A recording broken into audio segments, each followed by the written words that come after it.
बिस्मिल्लाहिर्रहमानिर्रहीम। स्टूडेंट्स, हमने मैं आज पिछला टॉपिक थोड़ा सा रिपीट कर देती हूँ। हमने टॉपिक ये स्टडी किया था, that was concentration of excretory product कि कैसे ह्यूमन बीइंग में using with the nephron water को एक्सक्रीट किया जाता है एज ए मटीरियल के तौर पर along with urinary excretory products. हमने इसमें दो कंडीशंस देखी थी। फर्स्ट कंडीशन हमने देखा था कि रिस्ट्रिक्टेड सप्लाई ऑफ वाटर, पानी की कमी है, ठीक है, बॉडी के अंदर पानी की इतनी ज़्यादा एक्सेस नहीं है, इजी ओवरऑल इतना फ्री अवेलेबिलिटी नहीं है। उस केस में क्या किया जाता है, देयर आर टू कंसंट्रेशन उसके फिल्टर ऑफ मेथड्स हैं कंसंट्रेशन के, ताकि वाटर को बॉडी में कंजर्व किया जाए। तो first method is counter current multiplier and second is by using hormonal mechanism. अब पहला है कि सफिशिएंट या एक्सेस अवेलेबिलिटी है वाटर की सप्लाई बहुत ज़्यादा है। अब इस केस में ऑलरेडी वाटर है, तो इसमें रीअब्जॉर्प्शन ऑफ वाटर को रिड्यूस किया जाता है, इतना ज़्यादा वाटर को एब्जॉर्ब रीअब्जॉर्ब नहीं किया जाता। अब इस पर्पज़ के लिए क्या चीज़, कौन सा हार्मोन यूज़ किया जाता है, that is ADH, anti diuretic hormone. Anti diuretic hormone क्या करता है, ये हेल्प करता है वाटर की रीअब्जॉर्प्शन में। ठीक, अब ये वाटर जब रीअब्जॉर्ब, बेसिक पर्पज़ ये है कि वाटर को रीअब्जॉर्ब नहीं करना, उसके लिए ADH की एक्सक्रीशन को रोका जाता है। ठीक है, मैं दोबारा से स्टार्ट कर देती हूँ। हम आज पिछला टॉपिक जो हमने पढ़ा था, that was concentration of excretory product. ठीक है, यानी कि हमारे नेफ्रॉन का स्ट्रक्चर है, यहाँ पर ये हमारा पूरे एक नेफ्रॉन की सब एब्जॉर्प्शन, मतलब जितने भी स्टेप्स हैं, पहला स्टेप में फिल्ट्रेशन होता है, फिर ये हमारा बोमेन कैप्सूल ग्लोमेरुलस, हमारा एफरेंट एट्रियोल से ब्लड आ रहा है, ठीक है, ये इफरेंट से ब्लड वहाँ से निकल रहा है, यहाँ पर फिल्ट्रेशन प्रेशर डेवलप होता है, इस प्रेशर से फिल्ट्रेशन हो जाती है। ठीक, ये बोमेन कैप्सूल है, ये ग्लोमेरुलस है, ये एक नेटवर्क है ऑफ कैपिलरीज। फिर ये बोमेन कैप्सूल आगे एक्सटेंड करता है तो प्रोक्सिमल ट्यूब्यूल, ठीक है, ये नीचे लूप ऑफ हेनले, और उसके बाद ये वाला area that is called distal tubule. ठीक है, डिस्टल ट्यूब्यूल। अच्छा, यहाँ पर हमें प्रोक्सिमल ट्यूब्यूल और डिस्टल ट्यूब्यूल के इर्द गिर्द पूरा नेटवर्क ऑफ कैपिलरीज नजर आ रहा है। इन कैपिलरीज को we name here peritubular capillaries. ठीक है, अच्छा, एक अब यहाँ पर नीचे एक और टर्म है, दैट इज वसा रेक्टा। अब ये जो ट्यूब्यूल है, they are around, they are making a network around loop of Henle. ठीक है, लूप ऑफ हेनले के इर्द गिर्द जो ये नेटवर्क है of the blood capillaries, it is called वसा रेक्टा। ठीक, जो है अराउंड, ये मल्टीपल चॉइस क्वेश्चन के हिसाब से थोड़ा सा इंपॉर्टेंट है कि जो नेटवर्क है that is around proximal tubule and distal tubule, they are called peritubular capillaries, and which is around vasa recta, they are called which is around loop of Henle, it is called vasa. Okay, अब हमने कल थोड़ा सा इसके steps देखे थे। Filtration मतलब filtration pressure से फिल्टर हो जाता है, और जो आगे मटेरियल जाता है, फिल्ट्रेट आगे जाता है, उसमें से यहाँ पर प्रोक्सिमल ट्यूब्यूल में वाटर एंड जितने भी हमारे इसके हेल्पफुल कॉन्स्टिट्यूएंट्स हैं, मतलब इसमें अमाइनो एसिड्स हैं, शुगर्स हैं, उनको यहाँ पर प्रोक्सिमल ट्यूब्यूल में एब्जॉर्ब कर लिया जाता है। अब वहीं से ये ट्यूब्यूल आगे एक्सटेंड हो रही है लूप ऑफ हेनले में। जो फर्स्ट एक पार्ट है that is descending limb and the other is ascending limb. Descending limb में क्या होता है, मैं आपसे एक डायग्राम शेयर करूंगी ताकि आपको थोड़ा सा उसमें से और भी क्लियर हो जाए। आप ये डायग्राम देख लें, ये डिसेंडिंग लिंब है and it is ascending limb. अच्छा, डिसेंडिंग लिंब से क्या होता है कि वाटर बाहर इस यहाँ से रीअब्जॉर्ब कर लिया जाता है। ठीक, वाटर मजीद रीअब्जॉर्ब हो जाता है, जबकि असेंडिंग लूप ऑफ हेनले से वाटर रीअब्जॉर्ब नहीं होता, बल्कि यहाँ पर क्या होता है, यहाँ से सोडियम आयंस को बाहर की तरफ रीअब्जॉर्ब कर लिया जाता है। ठीक है, यहाँ से सोडियम को बाहर एक्सक्रीट किया जाता है। इसलिए क्या, अच्छा, ये कौन सा एरिया है, this area is called interstitial area of kidney है। ये नेफ्रॉन किडनीज में है ना, तो ये इंटरस्टिशियल मींस की ट्यूब्यूल्स की जो दरमियान का एरिया है। इसकी अब रीज़न क्या है, इसकी रीज़न ये है कि बाहर हमारा इस जगह पर इन ट्यूब्यूल्स के दरमियान का जो ग्रेडियंट है, उसको ऐसा लेवल का मेंटेन किया जाता है so that water moves out. ठीक है, हम सबको पता है कि जैसे जब भी वाटर की लेवल एक जगह पर ज़्यादा है, एक जगह पर कम है, तो वो वहाँ से ज़्यादा से कम की तरफ इजीली मूव करना शुरू कर देता है। अब क्योंकि ये काम बार बार हो रहा होता है, ठीक है, इसलिए इसको हम काउंटर करंट मल्टीप्लिकेशन कहते हैं। अच्छा, ये हेल्प करता है मेंटेनिंग दी ऑस्मोटिक बैलेंस ठीक है, एक साल्ट का वाटर का बैलेंस, और जो सोडियम आयंस है वो क्या करते हैं, वो पीएच बैलेंस को मेंटेन करता है। हम वापस अपनी बुक पे जाते हैं। ये तो था हमारा कल का लेक्चर जो हमने कल स्टडी किया था, that was about the reabsorption of water and salts. अब हमने यहाँ पर दो चीज़ें देखी। हमने पहली चीज़ तो ये देखी कि काउंटर करंट मल्टीप्लायर या मैकेनिज्म क्या करता है। फिर उसके बाद अच्छा हार्मोन हमने स्टडी किया, ये अब बहुत इंपॉर्टेंट है, दैट इज कॉल्ड, जो हार्मोन का नेम है एंटी ड्यूरेटिक हार्मोन ADH। जिसका काम क्या है, ये क्या करता है, ये हेल्प करता है वाटर रीअब्जॉर्प्शन में। ठीक, अब अगर वाटर हमारी बॉडी में कम है, ये हार्मोन रिलीज होगा, इसका मैसेज ये होगा for the nephron to reabsorb the water again and again. ठीक, पानी को अब्जॉर्ब करना है। अगर पानी ऑलरेडी ही ज़्यादा है, ठीक है, बॉडी की एक्सेस सप्लाई है नेफ्रॉन में वाटर की, तो ये हार्मोन का रिलीज रोक दिया जाता है ताकि पानी की एब्जॉर्प्शन को रोक दिया जाए। ठीक है, अब यह हार्मोन नहीं रिलीज हुआ, पानी की एब्जॉर्प्शन नहीं होगी, तो क्या होगा कि बॉडी से डाइल्यूटेड यूरिन मतलब nitrogenous waste along with large amount of water body से बाहर रिलीज किया जाएगा। ठीक, अच्छा, अब इसी के नीचे इसी की ही डेफिनेशन है काउंटर करंट की, कि इसका मकसद क्या है। This mechanism causes gradual osmotic outflow of the water from the filtrate back to the kidney। ठीक है, कि फिल्ट्रेट से, जैसे कि हमने ये डिसेंडिंग और असेंडिंग का अपने जहन में ज़रूर लिखना है कि व्हाट इज डिसेंडिंग की जो नीचे की तरफ आ रही है, उसमें वाटर की रीअब्जॉर्प्शन दोबारा होती है और वहाँ से water back to the kidney उसको ट्रांसफर कर दिया जाता है।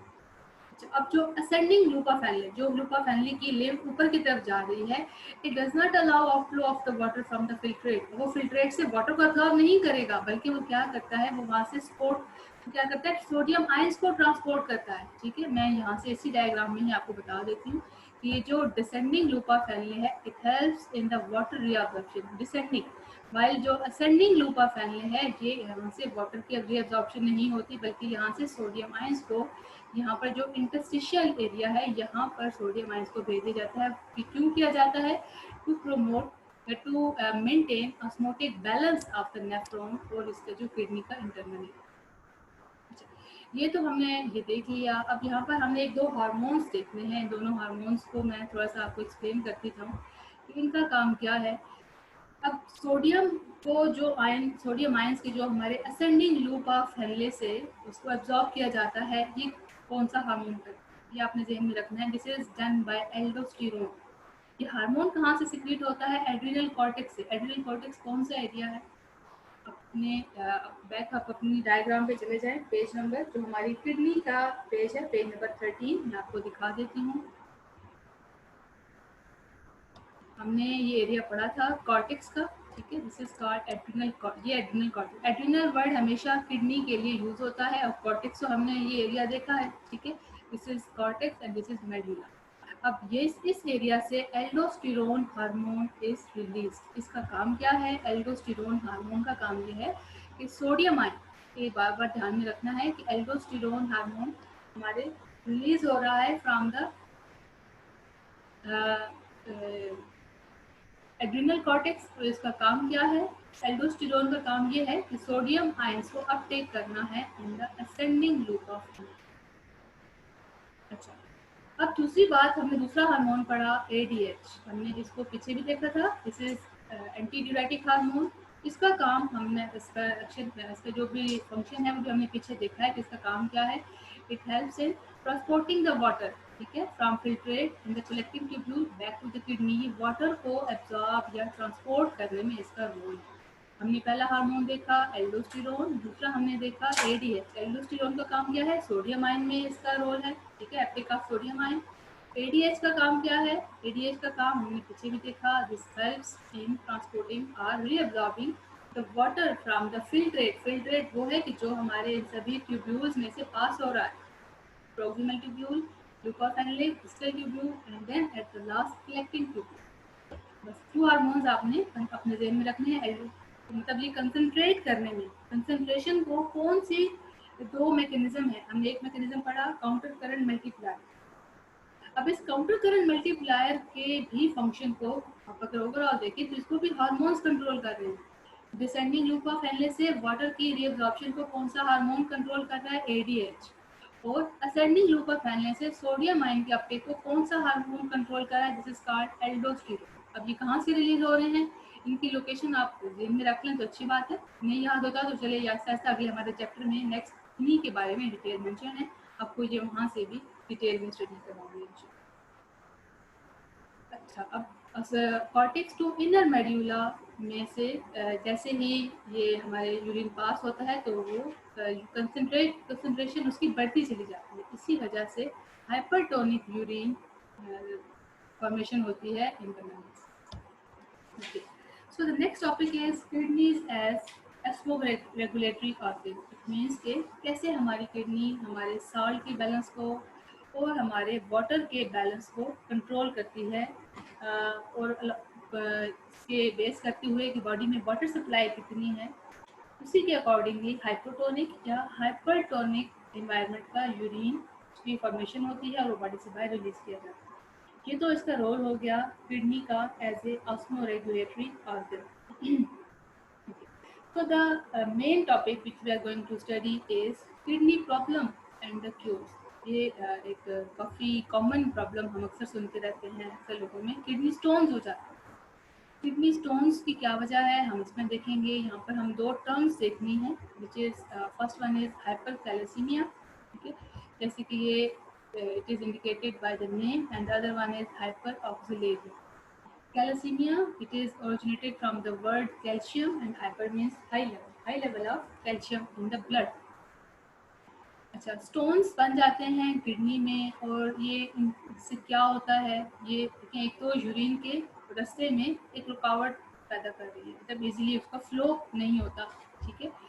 अब एक तो इसका ये मसला है, फिर उसके बाद जहाँ जहाँ ये स्टोन्स इकट्ठे हो जाते हैं वहाँ पर इन्फेक्शन हो जाता है। अब इन स्टोन्स की भी अपनी केमिकल नेचर होती है। अब इनकी केमिकल नेचर पे इस पे डिपेंड करता है डिफरेंट मेटाबॉलिक डिजीजेस की वजह से। देखिए हमारी बॉडी में डिफरेंट डिजीजेस हो सकती हैं, कभी कैल्शियम लेवल हाई हो जाता है, कभी कैल्शियम लेवल कम हो जाता है।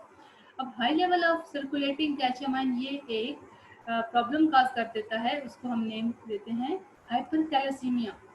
अब ये हाई लेवल ऑफ जो कैल्शियम आयन है it causes kidney stones. Other जो सिचुएशन है दैट इज हाइपरऑक्सिलेरिया, ये क्यों होता है? This is due to high blood level of oxalates. Oxalates एक स्पेसिफिक हमारे पास कंपाउंड्स हैं, ये किन चीज़ों से हमारी बॉडी में आते हैं, हम क्या ऐसी चीज़ अपनी फूड में डाइट में लेते हैं कि जिसकी वजह से हमारे बॉडी में इसका लेवल बहुत ज़्यादा हो जाता है। जैसे ये कुछ ग्रीन वेजिटेबल्स हैं, ये हमारे बुक में भी मेंशन है कि जैसे टोमेटोज़ हैं, स्पिनच है, ये वाली चीज़ें कि जो हमारी बॉडी में, हम सबको पता है कि टोमेटो का पील हमारी बॉडी में डाइजेस्ट नहीं होता, ठीक है। ये ऐसी कुछ ग्रीन वेजिटेबल्स हैं जो हमारी बॉडी में डाइजेस्ट नहीं होती। उनमें से कुछ ऐसे साल्ट्स जैसे कैल्शियम ऑक्सलेट साल्ट है, ये साल्ट हमारी बॉडी में एब्जॉर्ब होते रहते हैं और एक खास लेवल के बाद it causes a situation that is called hyper oxaluria. Hyper means higher level, and अगर हम ऑक्सिलेरिया की बात कर रहे हैं it is higher blood level of oxalates. Hypercalcaemia की बात कर रहे हैं तो high level of circulating calcium in the blood. ये दो सिचुएशंस ऐसी हैं कि जिनकी वजह से हमें किडनी स्टोन हो सकता है, ठीक। ऑक्सिलेट्स की मेजर सोर्स क्या है? Oxalates are present in green vegetables and tomatoes, दस यही जो है ये काज कर सकते हैं हाइपर ऑक्सिलेरिया। अब ये दोनों टर्म्स हैं, इसको ध्यान में रखना है। हाइपर कैलेसीमिया ये क्या है? High level of circulating calcium, and hyper oxaluria means higher blood level of oxalates. और जो मेन इसका सॉल्ट है that is causing this situation, this is calcium oxalate.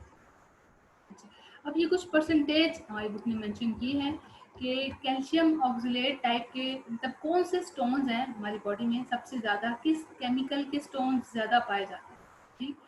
अब कैल्शियम ऑक्सिलेट्स के जो स्टोन हैं they account for 70% of all the kidney stone. मतलब जितनी भी ये स्टडी की गई है अक्सर लोगों में किडनी स्टोन्स को, उनकी केमिकल नेचर को आइडेंटिफाई किया गया, टेस्ट किया गया, तो उनकी केमिकल नेचर क्या निकली? That was calcium oxalate. इस मीन्स के टोमेटोज एंड ग्रीन वेजिटेबल्स जहाँ जहाँ इनके बहुत ज़्यादा बेनिफिट्स भी हैं वहाँ इनका एक हद से ज़्यादा इस्तेमाल किडनी स्टोन्स भी काज कर सकते हैं। अब जो दूसरी तरह के जो हमारे केमिकल्स हैं which are causing kidney stone, उनमें से एक है कैल्शियम फॉस्फेट्स, ठीक है, calcium phosphate and uric acid, ठीक है। कैल्शियम फॉस्फेट काज कर रहा है 15% and uric acid is causing 10%। अब सबसे ज़्यादा मैं दोबारा से ये रिपीट करूँगी कि जब मुख्तलिफ लोगों में किडनी स्टोन्स को स्टडी किया गया, उनके केमिकल नेचर को जब टेस्ट किया गया, तो रिजल्ट में calcium oxalate was found to be causing 70% of all the kidney stones. उसके बाद जो सेकंड हाईएस्ट कंपाउंड था that was causing kidney stone, it was calcium phosphate, CaPHO3। ये 15% तमाम किडनी स्टोन्स का 15% हिस्सा था that was causing kidney stone. और उसके बाद यूरिक एसिड अगर बॉडी में इकट्ठा हो जाए, बहुत सारी डिजीजेज में यूरिक एसिड बॉडी में एक्यूमुलेट होना शुरू हो जाता है, ठीक है। और अगर ये एक्यूमुलेशन बॉडी में हमारी स्पेसिफिकली किडनीज में हो जाए और स्टोन्स काज करते, तो इट काजेज किडनी स्टोन, और ये काफ़ी हद तक इन्फेक्शन और काफ़ी प्रॉब्लम ही बढ़ भी सकता है। अब जैसे कि मैं आपसे ये बात की कि these salts are precipitated out during urine formation and accumulate later to form stone। जाहिर है हमारी किडनी ही तो क्लियरिंग एजेंट्स हैं, किडनी में ही उसकी फिल्ट्रेशन हो रही होती है। फिर उसके बाद कुछ इम्पोर्टेंट हमारे कंपोनेंट्स हैं, जैसे कुछ साल्ट्स हैं, कुछ शुगर्स हैं, अमीनो एसिड्स हैं, उनको रीअब्जॉर्ब किया जाता है।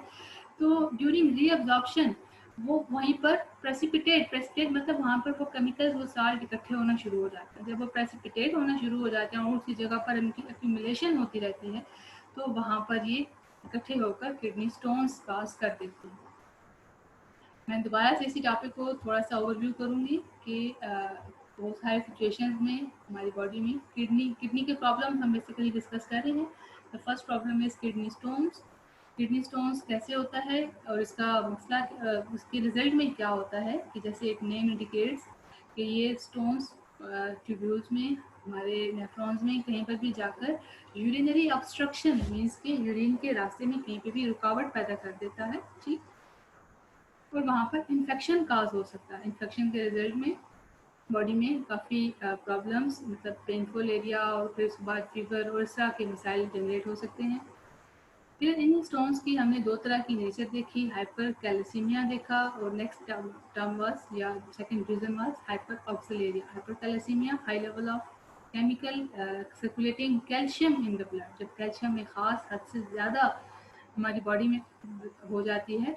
या अगर हम स्पेसिफिकली बात करें कि कुछ मेटाबॉलिक डिजीज़ में हमारी बॉडी में कैल्शियम हमारे जो बोन्स हैं उसमें एब्जॉर्ब नहीं होती, ठीक है। हम कोई ड्रिंक मिल्क हम बॉडी में मिल्क लेते हैं या बहुत सारी ऐसी कैल्शियम की फूड्स लेते हैं, तो इन द नॉर्मल सिचुएशन ये कैल्शियम हमारी बोन्स का हिस्सा बन जाती है। लेकिन कुछ डिजीज़ में क्या होता है कि बोन्स हमारी, एक तो जो भी हम फूड ले रहे हैं उससे हमारी बोन्स का हिस्सा नहीं बन रहा, और सेकेंडली हमारी बोन्स ये कॉन्टीन्यूसली डिग्रेड होती है, मतलब वहाँ से इनकी ना ऐसे थोड़ा थोड़ा इरोजन होती रहती है, इस तरह से तोड़ फोड़ होती रहती है बोन्स की, और वहाँ से कैल्शियम रिलीज होती रहती है, और वही कैल्शियम हमारे ब्लड का हिस्सा बनती है। और उसी कैल्शियम को जब किडनीज में फिल्टर किया जाता है ब्लड को, तो वहाँ से वो कैल्शियम किडनी में किडनी स्टोन काज कर सकती है। So this was all about hypercalcemia, and next is hyperoxaluria, high blood level of oxalates। ठीक है, oxalates कहाँ से आते हैं? They are present in green vegetables and tomatoes, they cause hyperoxaluria।